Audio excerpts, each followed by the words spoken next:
I'm Kara. I'm 32 years old, juggling work and raising my daughter Summer, who just turned 5 this year. Summer absolutely loves playing with dolls. My husband Walter adores her. On his days off, he takes her out secretly, letting her enjoy ice cream and pudding, which she often tells me about as her little secret. I relish the ordinary and peaceful days we have, except for one thing. Every year, during the long vacations, we end up visiting my in-laws, which becomes quite a headache for me. I'm treated like a housekeeper, responsible for meal preparations every day. When I handed over a box of cookies as a gift, my mother-in-law blatantly wrinkled her face. Oh my, I really don't like these cookies. I couldn't believe it. There was no way she could dislike them. My husband had told me that these were her favorites. I swallowed my frustration and promptly withdrew the cookie box. I'm sorry, then. I will take them back. Oh, never mind. I guess I will accept them. She snatched the withdrawn box from me and eagerly tore it open, examining the cookies carefully. Later, when I tried to prepare soup, she commented, "We don't put meat in our soups here." And with that, she poured the soup I had made down the sink. She continuously found faults with everything I did, and eventually, my plate consisted only of meat or fish scraps and bones. She was like a character out of a soap opera, a classic wicked mother-in-law. My husband was usually occupied with gardening and yard work while I was in the kitchen, so he didn't notice her bullying me directly. Of course, he would intervene if he noticed something strange, but my mother-in-law always played it off as mere carelessness, pretending innocence. Oh my, how forgetful of me. That was her typical response. My husband always sighs and swaps my plate with his when my mother-in-law behaves this way.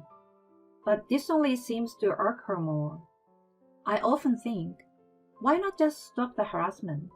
But maybe, for my mother-in-law, this is her source of entertainment.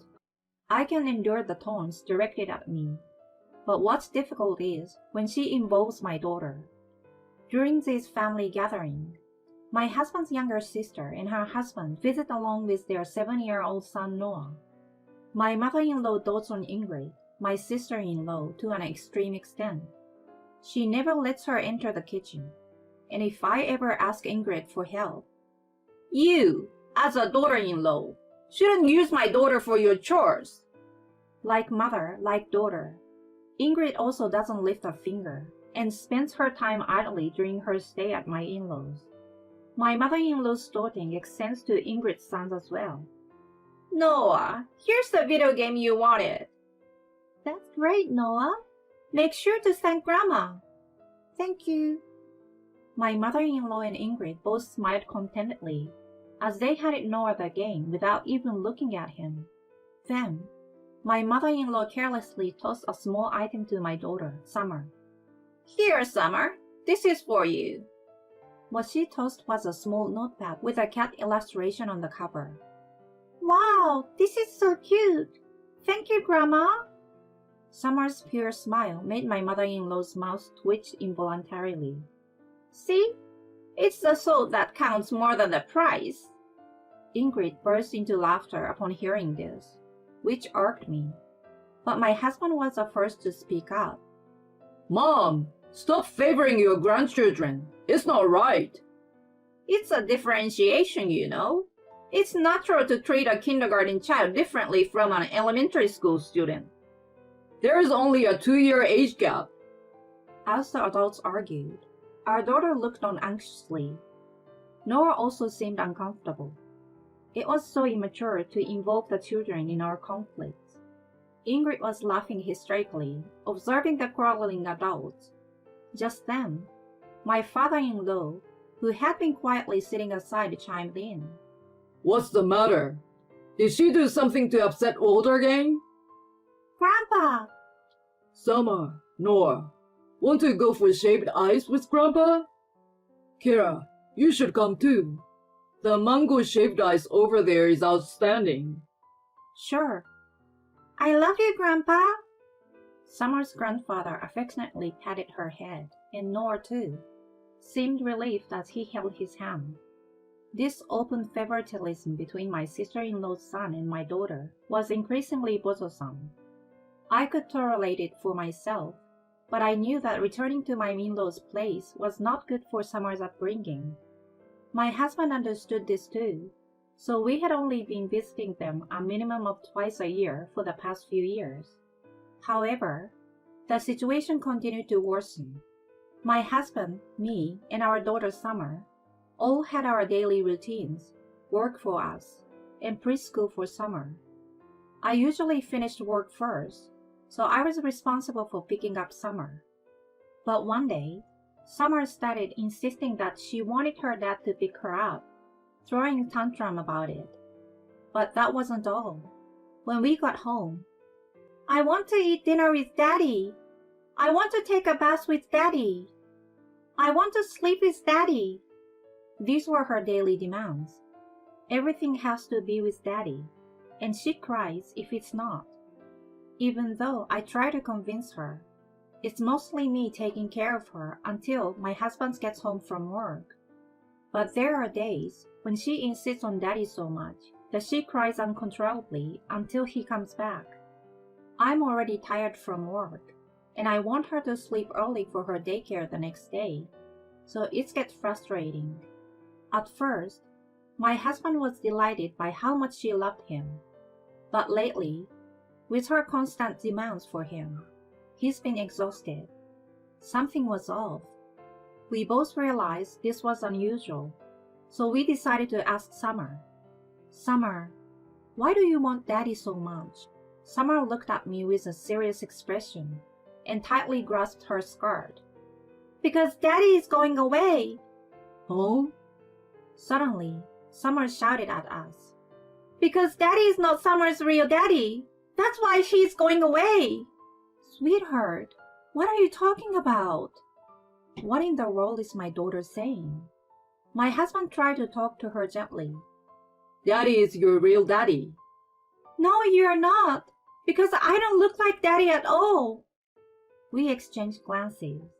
It's true that Summer looks exactly like me, to the point where people comment that she got none of her father's genes. Summer, you might look like Mommy, but you're both Mommy's and Daddy's little one. No, he's not my daddy. He's not. I try to calm her down, but my daughter stubbornly shakes her head. And then she shouts something unbelievable. Grandma said I don't look like Daddy because Mommy cheated, and Summer's real daddy is someone else. What? Our simultaneous reactions reflected our shock. Mom? How could she? Yeah, Walter, this is just too much. I desperately suppressed the urge to storm out and kick down the door at my in-laws. My husband's tempers were throbbing with anger, but we needed to talk to our daughter calmly. Summer, you're definitely Daddy's little one. And Mommy would never do something that would make you and Daddy sad. Right, Kara? My husband looked directly into my eyes. With nothing to hide, I returned his gaze squarely. Of course, Daddy can only be your daddy. Really? As my husband and I nodded emphatically, the tension visibly drained from Summer's body. I pulled her close to me. I'm sorry, Summer. I apologize for not realizing her anxiety earlier. You are definitely Mommy and Daddy's little one. You will always be with us, Summer. My reassurance made Summer's contorted face relax, and she burst into tears, trembling in my arms. That night, my husband and I slept holding her hands. I had been naive.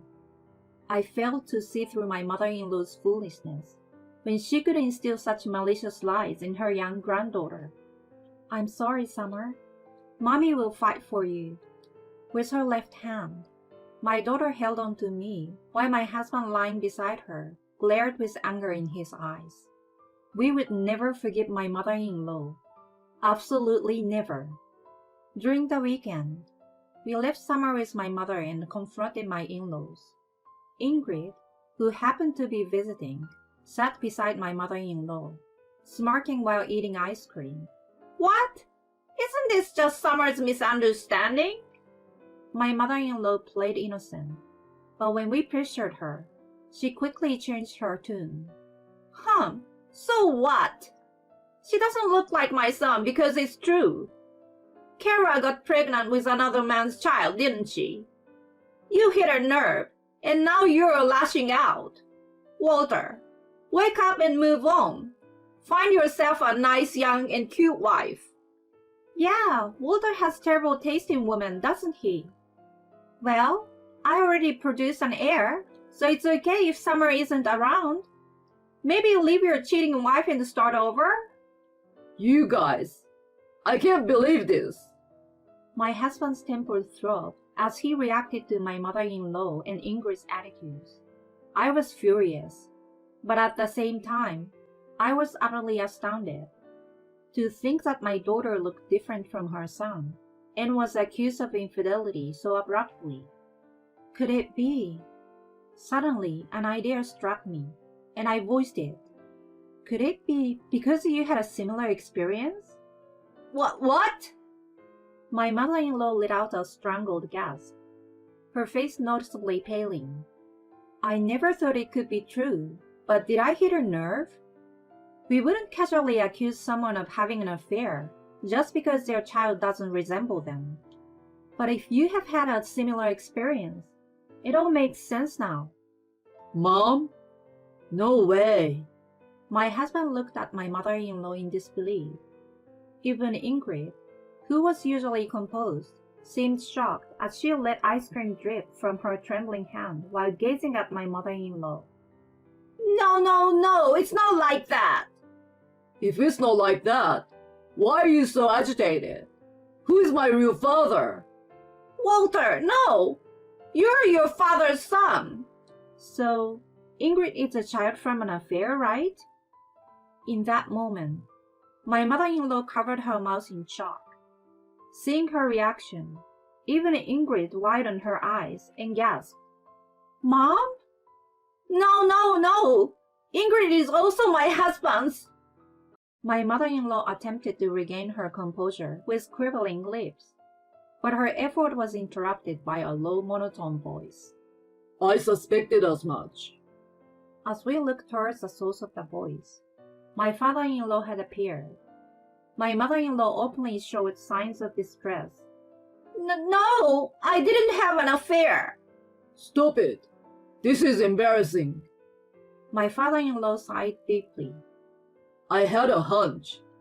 For several years after Walter was born, we couldn't have children.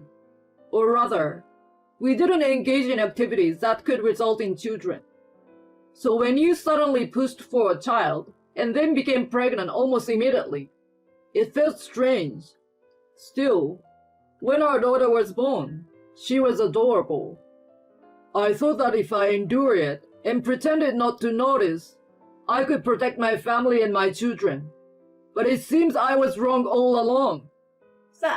That's not. Overwhelmed by shock, my mother-in-law stumbled and fell to her knees.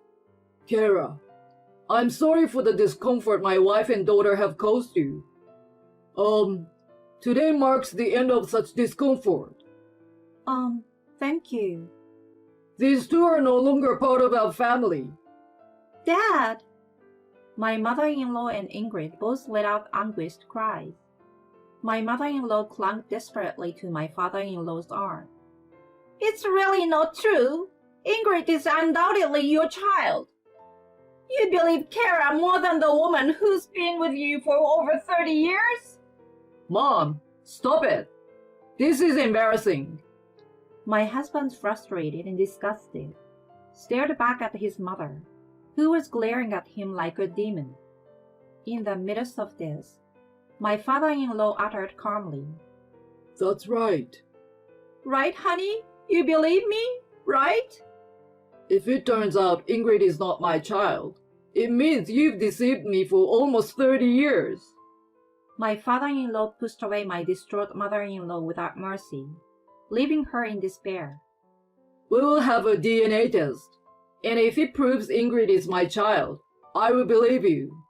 If not, then you can leave. My mother-in-law, with a pale face, slumped to the floor. Beside her, Ingrid, dazed and shocked, stood amidst the melted ice cream puddle. Unlike my situation, my mother-in-law's infidelity seemed indisputable. The next day, my husband obtained a DNA testing kit and reluctantly collected samples from my mother-in-law and the stunned Ingrid. Through the power of science, it was confirmed that my husband and my father-in-law were indeed biologically related, while Ingrid's connection was disproven.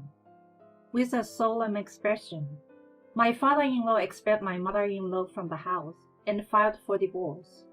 In order to compensate for her years of deceit and infidelity, my father-in-law took most of the property when he left, leaving her with almost nothing. Homeless and penniless, my mother-in-law attempted to move in with Ingrid. Unexpectedly, Ingrid's husband also demanded a DNA test for their son Noah. It turned out that Ingrid had also been unfaithful. Her husband had suspected it for a while, but refrained from investigating, concerned about the impact it might have on little Noah. However, witnessing the dramatic divorce between his parents-in-law had changed his mind. Fortunately, the DNA test confirmed that Noah was indeed his biological son. However, Ingrid's infidelity remained a fact, leading to their own divorce. Due to the severity of her actions and Noah's strong desire, custody was awarded to her husband. My mother-in-law and Ingrid ended up living together in a small apartment, struggling with their reduced circumstances. Legally, Ingrid was still considered my father-in-law's child. However, my father-in-law had a plan. To reduce Ingrid's inheritance, he adopted me and my daughter Summer. By increasing the number of children and ensuring a well-drafted will, he aimed to minimize what would ultimately go to Ingrid.